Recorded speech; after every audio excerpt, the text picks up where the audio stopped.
கர்த்தருடைய பரிசுத்த நாமத்திற்கு மகிமை உண்டாவதாக. இன்றைய வசனம் ரூத் 2வது அதிகாரம் 12வது வசனம் பார்க்கும்பொழுது, உன் செய்கைக்கு தக்க பலனை கர்த்தர் உனக்கு கட்டளையிடுவாராக. இஸ்ரவேலின் தேவனாகிய கர்த்தருடைய செட்டுகள் கீழ் அடைக்கலமாய் வந்த உனக்கு அவராலே நிறைவான பலன் கிடைப்பதாக.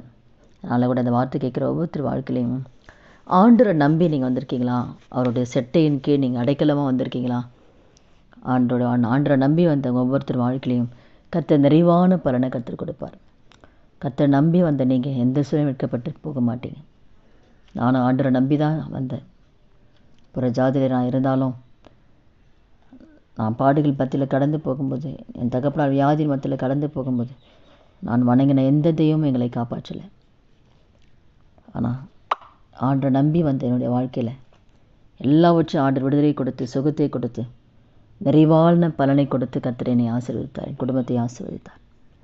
அதே போல் இந்த வார்த்தை கேட்குற ஒவ்வொருத்தர் வாழ்க்கையிலையும் எல்லாரும் உங்களை அற்பமாக நினைக்கலாம். அந்த ஆண்டரை நம்பி போனே எப்படி இருக்கேன்னு நினைக்கலாம்.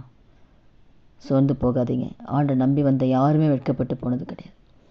எந்த இடத்துல நீங்கள் வெட்கப்பட்டீங்களோ, எந்த இடத்துல கூனி குறுகி நின்றீங்களோ, அந்த இடத்துலையே கர்த்தர் உங்கள் கூட இருக்கிற என்பதை நிரூபித்து காட்டுவார். ஆணுடைய கரத்திலேருந்து நிறைவான பலனை நீங்கள் பெற்றுக்கொள்ள போகிறீங்க. அது எல்லா கண்களும் ஆச்சரியப்பட போகிறாங்க, அதிசயப்பட போகிறாங்க. அப்படிப்பட்ட பெரிய காரியங்களை, அற்புதங்களை கர்த்தர் உங்களுக்கு வச்சுருக்கார். தாமதித்தாலும் ஏற்ற நேரத்தில் கர்த்தர் உங்கள் வாழ்க்கையில் நீங்கள் எதிர்பார்க்கிற நன்மைகளை கர்த்தர் கொடுத்து உங்களை ஆசீர்வதிப்பார்.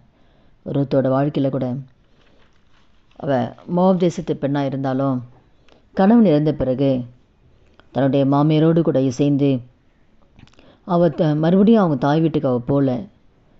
தன்னுடைய மாமியாரோடு கூட அவள் சொல்கிற ஒரே வார்த்தை, நீங்கள் போகிற இடத்துக்கு நான் வரேன். உங்கள் தேவன் என்னுடைய தேவன், உங்கள் ஜனம் என் ஜனம் அப்படின்னு சொல்லி முழுமையாக கர்த்தருக்கு தன்னை ஒப்பு கொடுக்குறா பாருங்கள்.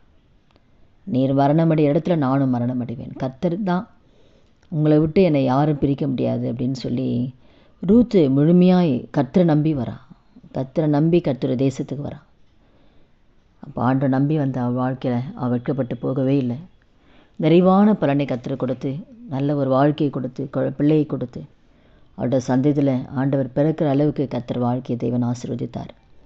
அதே போல் கர்த்தர் நம்பி வந்தவங்க ஒவ்வொருத்தர் வாழ்க்கையிலையும் ஆண்டவங்கள் குறைவெல்லாம் நிறைவாக்கி நிறைவான பலனை கொடுத்து கர்த்தர் உங்களை ஆஸ்வதிக்க போகிறார். கர்த்தர் உங்கள் கூட தான் இருக்கார், உங்களை நேசிக்கிறாரு. சொந்து போகாதீங்க. ஜெபிக்கலாமா? துதிகள் மத்தியில் வாசம் செய்கிற நல்ல தகப்பனே, இயேசுவின் நாமத்தில் நம்முடைய சமூகத்தில் வருகிற இந்த வார்த்தை கேட்குற ஒவ்வொருத்தர் வாழ்க்கையில் ஆண்டவரே, உண்மை நம்பி வந்த ஒவ்வொரு பிள்ளைகளோட வாழ்க்கையிலையும் நிறைவான பலனை நீங்கள் கொடுக்க போவதுக்காக நன்றி செலுத்துகிறோம். உங்களுடைய செட்டுகளின் கீழ் அடைக்கலமாக வந்த பிள்ளைகளுக்கு கர்த்தாவே அப்போ அவங்க நினைப்பதற்கும் வேண்டுவதற்கும் அதிகமான காரியத்தை நீங்கள் செய்ய போகிற தயவுக்காக நன்றி செலுத்துகிறோம். இயேசுவின் நாமத்தில் ஜெபிக்கிறோம் நல்ல பிதாவே, ஆமேன்.